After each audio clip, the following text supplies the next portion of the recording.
So हे guys, स्वागत आहे तुमचं पुन्हा एकदा नवीन ब्लॉगमध्ये. सो आजचा ब्लॉग असणार आहे गणपती विसर्जनाचा मीन्स. आणि आपल्याला ज्या दिवसाची तो दिवस नको असतो पण तो येतोच. पण सो आता मग आपण आपल्या पप्पांना लास्ट डे म्हणून गुलाब आणि मस्त त्यांना सजवून नेणार आहे. सो ह्या काही क्लिप्स आहेत जेव्हा आम्ही आमच्या लाडक्या गणरायाची उत्तर पूजा आणि अंतिम आरती केली. गेल्या काही दिवसांमध्ये बाप्पाच्या आगमनाने घरात आनंद, मंगलमय वातावरण आणि भक्तीचा सागर उसळला होता. रोजच्या आरत्या, भजनं आणि प्रसादामुळं घर अगदी प्रसन्न वाटत होतं. पण प्रत्येक आगमनाला एक निरोप असतोच, तसाच निरोप आम्ही त्या दिवशी आमच्या बाप्पाला देणार होतो. आपल्या घरातील सर्व अडचणी दूर होवोत, सुखशांती आणि आरोग्य लाभो हीच प्रार्थना आम्ही त्या दिवशी केली आणि आम्ही आमच्या लाडक्या बाप्पाला निरोप दिला.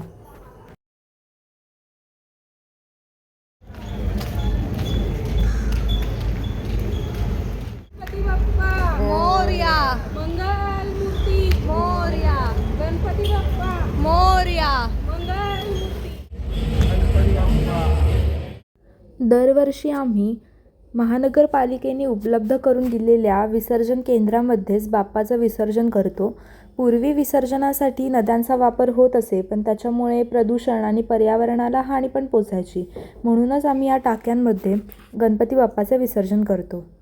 गणपती बाप्पा मंगल मूर्ती.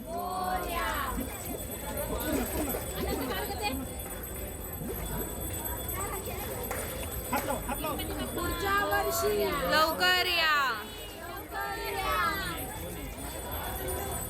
Meanwhile, मंगल मूर्ती पुढच्या वर्षी मोरया मोरया मोरया मोरया मोरया मोरया मोरया मोरया मोरया मोरया मोरया मोरया.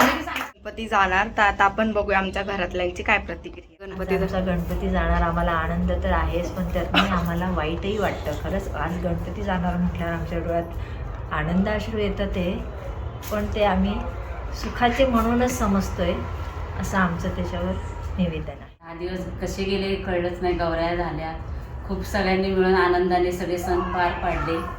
गणपती बाप्पा सगळ्यांना चांगली बुद्धी द्यावं, सगळ्यांचे आरोग्य व्यवस्थित राहावं हेच गणपती चरणी प्रार्थना आहे.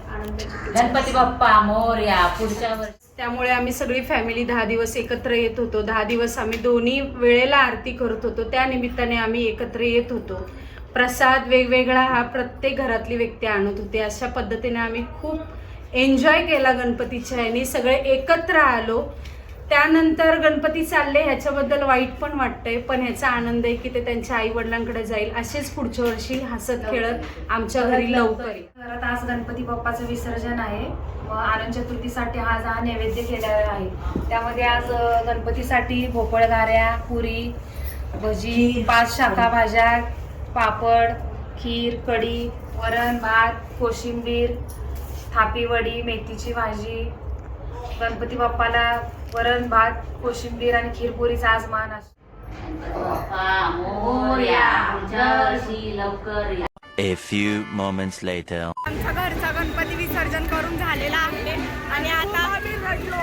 माझी मम्मीचा रिॲक्शन तुम्हाला दाखवेल. आणि आता आम्ही आमचा चाललो आहे मंडळाचा गणपती विसर्जन करायला. या वर्षीच्या विसर्जन मिरवणुकीसाठी आमच्या मंडळाने श्री आदित्येश्वर रथ साकारला होता. संपूर्ण वातावरणात भक्ती, जल्लोष आणि एक वेगळीच ऊर्जा जाणवत होती त्या दिवशी.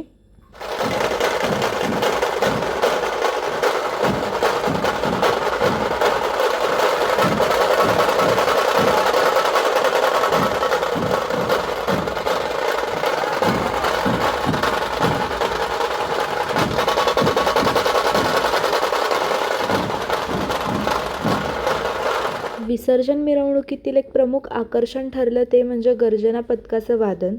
ढोल ताशांच्या आवाजाने आणि विविध प्रकारच्या तालावर संपूर्ण परिसर दुमदुमून गेला होता.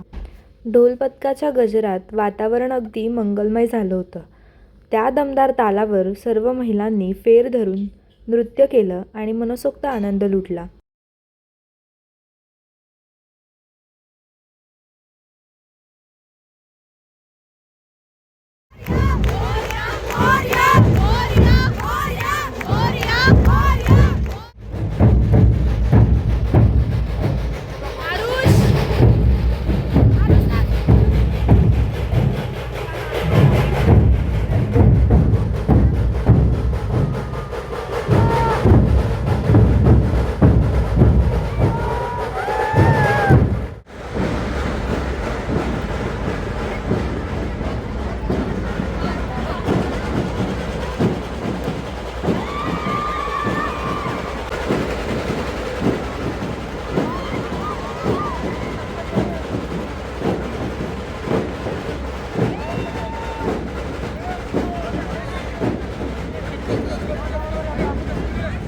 सो हे दृश्य आहे पुण्याच्या मुख्य चौकांपैकी एक असणाऱ्या अलका चौकातलं.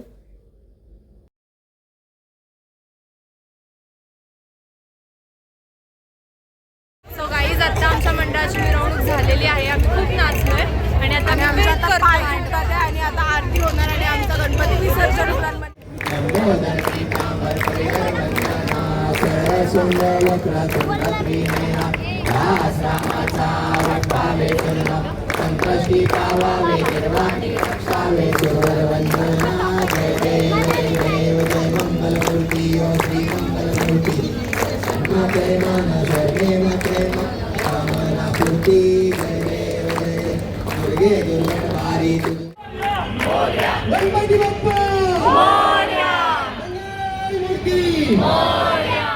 सो हे होते विसर्जन मिरवणुकीमध्ये टिपले गेलेले काही क्षण.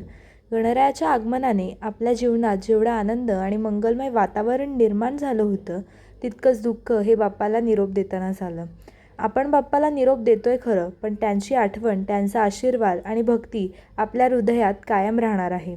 बोला गणपती बाप्पा मोरया, पुढच्या वर्षी लवकर या. सो हे गाईज आता आमची मिरवणूक झाली, विसर्जन झालं. सो ही आहे ब्लॉगची एंडिंग आणि आता मी मेट्रोनी घरी चाललोय. तर जर तुम्हाला हा ब्लॉग आवडला असेल तर चॅनलला लाईक करा, शेअर करा.